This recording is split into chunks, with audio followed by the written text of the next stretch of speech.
Imagine कीजिए, एक giant golden eagle suddenly आपको अपने पंजों में उठाकर आसमान की तरफ ले जाए और फ्लाइट के दौरान वो आपको बताए कि दुनिया में बोली गई हर साउंड और हर वर्ड कहाँ जाकर पहुंचता है आखिर। एग्जैक्टली ऐसी ही एक्स्ट्रा ऑर्डिनरी जर्नी हम देखते हैं जेफरी चौसर की the house of fame book second में। तो आज हम इस फैसिनेटिंग जर्नी को 5 सिंपल सेंस में समझेंगे, गोल्डन ईगल से लेकर साउंड की मिडीवियल थ्योरी तक और फाइनली हाउस ऑफ फेम के एंट्रेंस तक। So let's begin this magical journey with Chaucer. Hello everyone, welcome back to English literature with Nasma Nadeem, your learning space for English literature, where we make complex literary text simple, clear, and exam oriented. So let's continue our journey with Geoffrey Chaucer and explore the House of Fame book second. Book second की beginning एक dramatic moment से होती है। Book first के and में चौसर एक huge golden eagle को sky से डिसेंड करते हुए देखता है, उतरते हुए देखता है। अब बुक सेकंड में ये ईगल सडनली उस पर झपटता है और अपने पावरफुल पंजों में चौसर को उठाकर ले जाता है। चौसर नेचुरली फ्राइटेंड हो जाता है, डर जाता है और पेंट भी हो जाता है, लेकिन ईगल एक ह्यूमन वॉइस में उससे रीअश्योर करता है, यानी तसल्ली देता है, डरने की कोई जरूरत नहीं है। यहाँ से चौसर की extraordinary aerial journey begin होती है। एग्जाम पॉइंट देख लेते हैं। Golden eagle is the messenger और envoy of Jove, that is Jupiter. तो ये पॉइंट्स आप याद रखिएगा और साथ साथ नोट्स बनाते हुए चलिएगा। अब आगे बढ़ते हैं। Why does the eagle carry Chaucer? अब चौसर के माइंड में ऑब्वियस क्वेश्चन है, ये ईगल मुझे लेकर जा कहाँ रहा है? ईगल एक्सप्लेन करता है कि वो Jupiter the God of thunder का मैसेंजर है। जुपिटर ने उसे चौसर को हाउस ऑफ फेम तक ले जाने के लिए भेजा है और वहां चौसर को दुनिया में लवर्स के बारे में बोली और कही गई बहुत सी स्टोरीज और टाइडिंग्स सुनने को मिलेंगी। चौसर इस बात को इमीडिएटली बिलीव नहीं करता, उसे एकदम इन बातों का यकीन नहीं होता। वो डाउट करता है कि फेम इतने सारे साउंड्स को कैसे हेयर कर सकती है।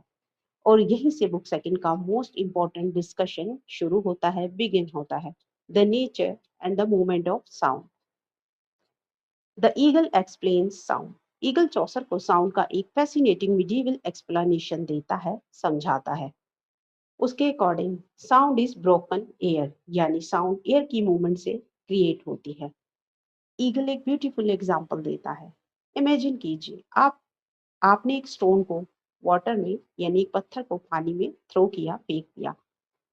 पत्थर के गिरते ही पानी में सर्कुलर रिपल्स क्रिएट होते हैं, यानी कि घुमाव पैदा होते हैं और ये रिपल्स ग्रेजुअली धीरे धीरे आउटवर्ड मूव करते हैं, बाहर की तरफ खत्म होते जाते हैं। बिल्कुल इसी तरह ईगल के अकॉर्डिंग ह्यूमन स्पीच और साउंड्स भी मूव करते हुए अपने natural destination the house of fame तक पहुंचते हैं।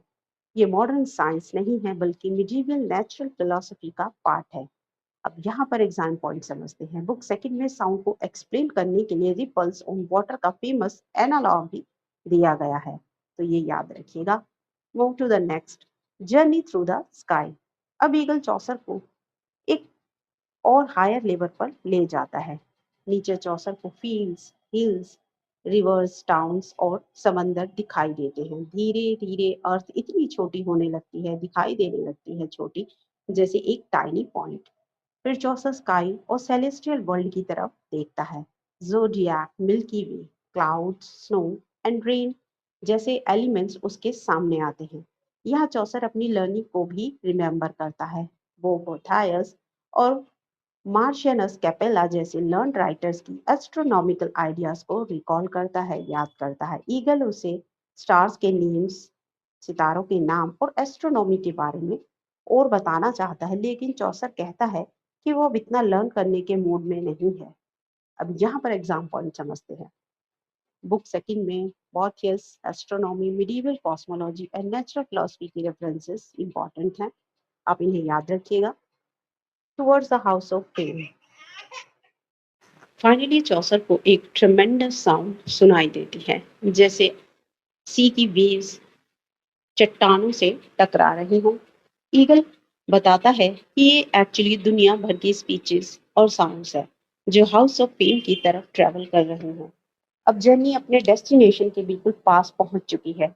ईगल चौसर को हाउस ऑफ फेम की तरफ जाने वाले पथ पर नीचे उतार देता है और उसे आगे बढ़ने के लिए कहता है। और यही बुक सेकंड एंड हो जाती है, खत्म हो जाती है। बुक सेकंड में चौसर हाउस ऑफ फेम के अंदर का डिटेल डिस्क्रिप्शन नहीं देता। हाउस ऑफ फेम का डिटेल विजुअल डिस्क्रिप्शन वो बुक थर्ड में देता है। ये बात आप याद रखिएगा।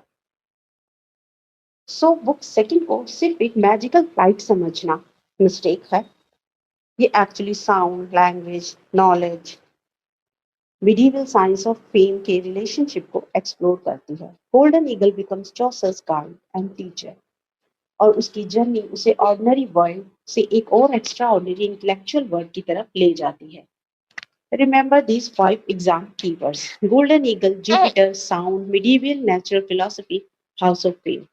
और सबसे important, book second ends with Chaucer being set down near the House of Fame. इस detailed description belongs to book third. अगर आप टीजीटी, पीजीटी, यूजीसी नेट या बीएमए इंग्लिश की प्रिपरेशन कर रहे हैं तो इन पॉइंट्स को जरूर रिवाइज कीजिएगा। तो आज की वीडियो में इतना ही। मिलते हैं नेक्स्ट वर्क में। Keep learning, keep revising, and I see you in the next lecture with book third of the house of fame.